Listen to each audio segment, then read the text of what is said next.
Hi guys, welcome to Chris's Caribbean Delights. And today I'm frying some shrimp.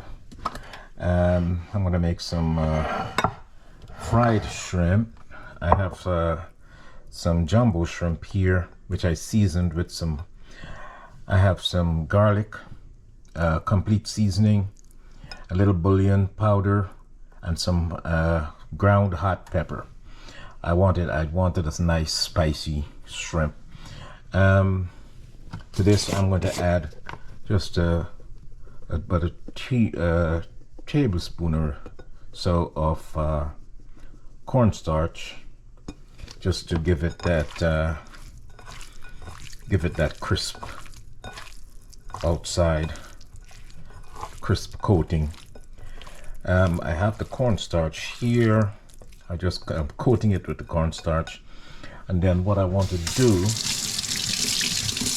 is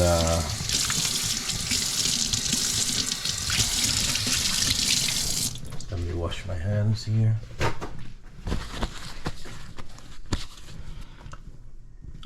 I'm going to shred them with I want them to be nice and flat, so I'm just putting a toothpick through it so that I can get it nice and straight. And so I'll do that, and then I'll come back and let you see how I'm going to do the coating. I'll coat it in some breadcrumbs and egg with some breadcrumbs, and then we'll start the frying process.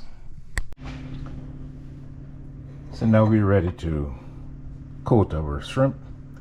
I'll just pass them into the eggs, into the whipped egg, and then into the breadcrumbs, the panko breadcrumbs, and then I'll just let them sit for a little bit.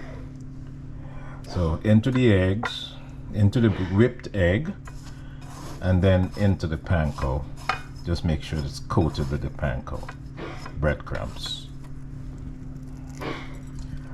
So I'll go ahead and do the rest, and I'll be back.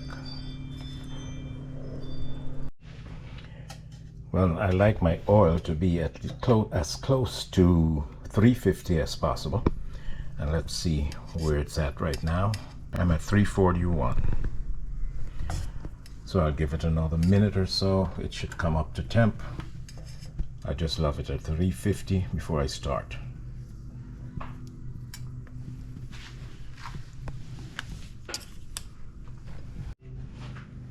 Oil is up to temp, and just carefully lay them in here.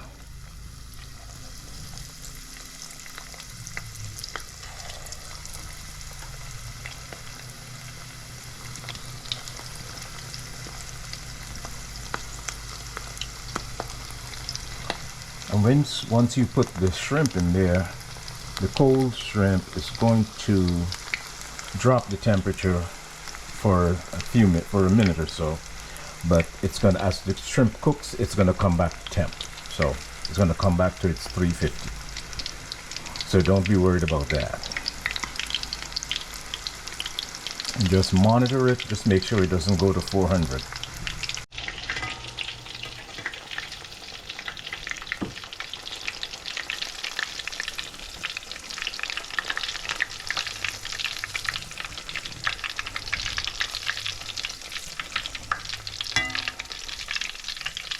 And it does not take very long.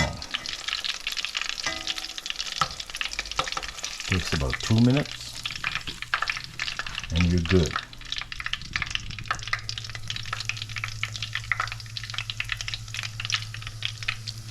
What I usually do with this panko, it's a bit coarse, so I usually would take a spoon or something just to break up the large pieces, because it's good for chicken and all that, but with the shrimp I find the large pieces just don't adhere that well, and it kind of falls off. So I just usually break up the larger pieces.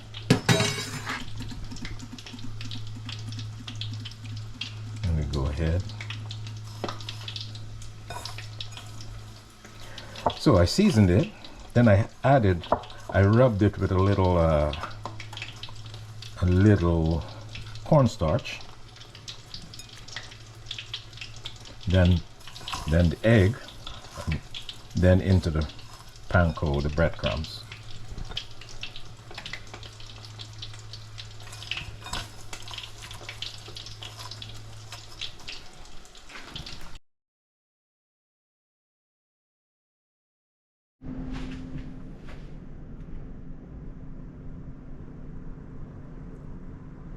It's awesome, nice and crisp on the outside and a succulent shrimp on the inside.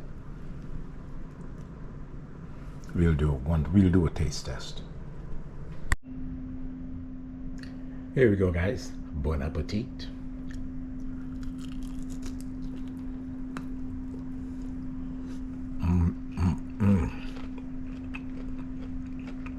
Nice and steamy. The flavor is fantastic. I'm also going to fry some tilapia pieces. I have pieces of tilapia here, and you find when you cut, if you cut the tilapia, if you cut it up, some pieces are thinner than some, so don't fry them all together. Some pieces are thicker, so the thicker ones are going to take a longer time, so don't put the thick pieces in with the thin pieces.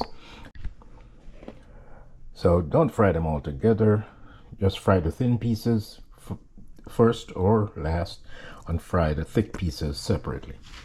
So I'm going to do the same dredging I did. I have some breadcrumbs, some panko breadcrumbs here, and I also have the eggs that I whipped up. So we're going to dredge in the eggs first.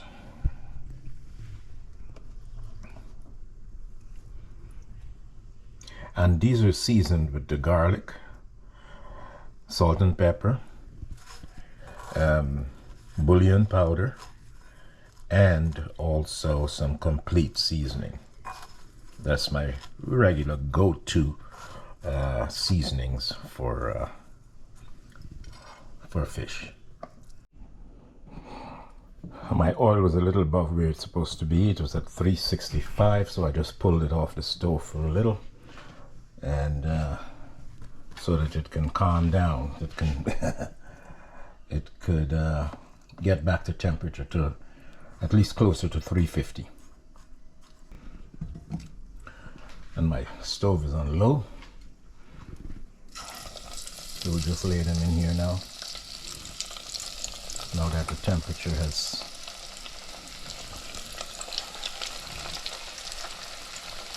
gotten back to normal, I'll do 4 pieces at a time.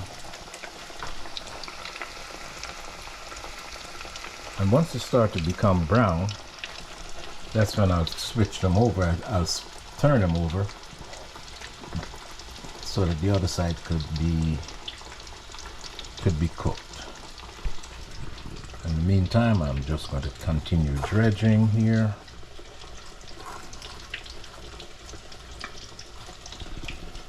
I'm using a different, I'm using Italian seasoned breadcrumbs for some of them. I just wanted a different flavor on the outside. And I'm going to dredge some of these twice.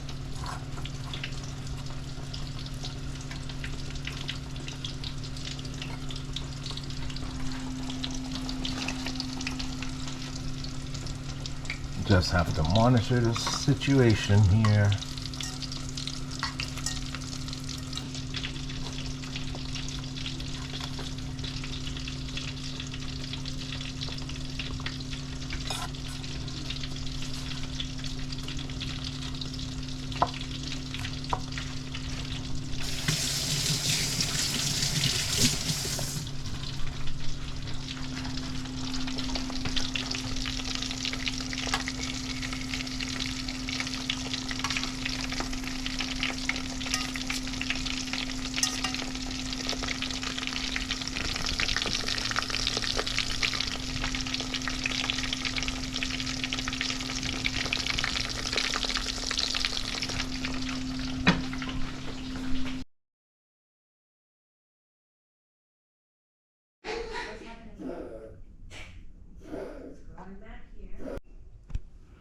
So let's make some spicy tartar sauce to go with the fried stuff, the fried fish and the shrimp. For making a spicy tartar sauce, you can put anything you like in there, any one of these items. I have some olives here which I'll chop. This is my hot pepper, some lemon juice, the basic stuff. I'll put some garlic in there and a little bit of red wine vinegar or white wine vinegar, rice vinegar, any vinegar to give it some tartness. I'll put a little bit of sweet relish in there just to balance it out. And I have here a tablespoon of sour cream and a tablespoon and a half of mayonnaise. You can put some capers in there if you like capers, you know, but you just go ahead and just combine whatever you like, and just make it. Once you have the basic stuff like the lemon juice, the mayonnaise, you know, and the vinegar to give it tartness, you can go ahead and add whatever else you would like to have in there. Okay, so let's put a tablespoon or half of a tablespoon of sweet relish, and we just mix everything into the mayonnaise bowl, because we're gonna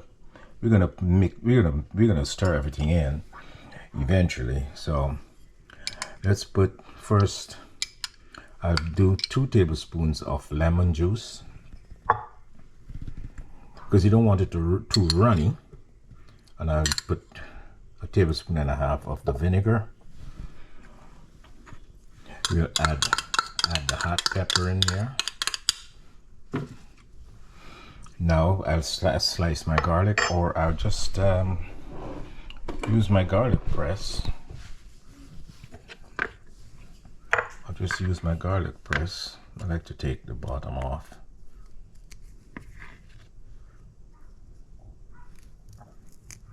Just take the bottom off.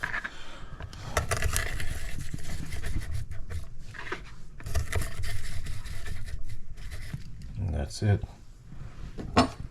Just put the garlic in here. Nice and clean. You can also use a food processor for this process, but I don't want. You can also have capers in there.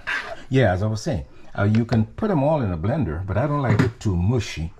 I want it to, you know, I want to have some grain in there, some integrity, so to speak.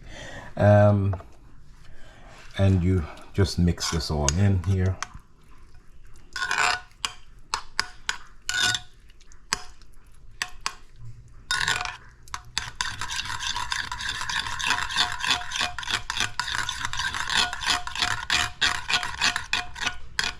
And there you have it.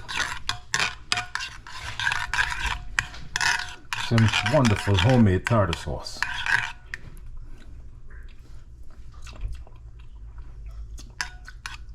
Awesome.